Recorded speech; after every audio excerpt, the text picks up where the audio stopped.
Hello, Belfry Bunch. Hello, everyone who's youth and young at heart. Oh, I miss you all so much. Today, I want to go outside for just a brief moment and show you a couple things outside the church. I want to show you some of the flowers that are outside our church. Here's some more.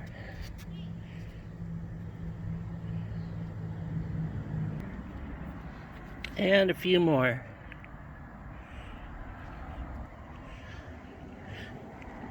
Now I'm going to go back inside and talk a little bit about plants.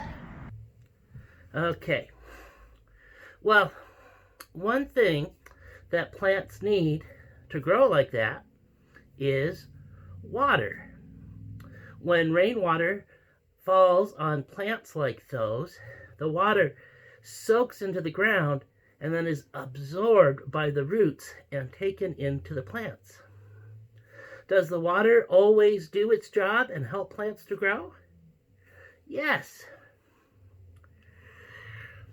In our Old Testament, there's a prophet named Isaiah, and Isaiah knew this about plants and water.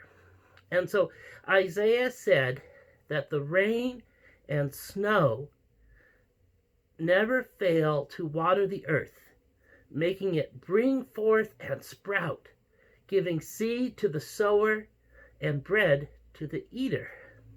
So yes, water always gets its jobs done. Well, Isaiah said that God's word is like rain. Not that the Bible helps plants to grow. Instead, the Bible helps us people to grow.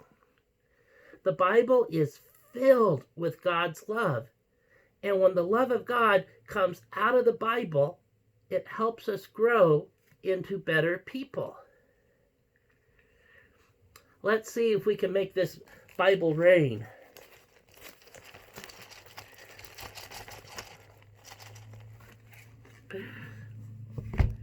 Let's see what came out of the Bible in our little Bible rainstorm. Out of the Bible, we can get rain like the rain of love. The Bible can fill us with hope and joy, kindness, faith, and the desire to be helping others. Yes, the Bible rains on us God's love. God's love grows into us in all these ways. Spend time with God's Word, and you will be filled with the love of Jesus. Have a great week, Belfry Bunch. See you next week. Bye.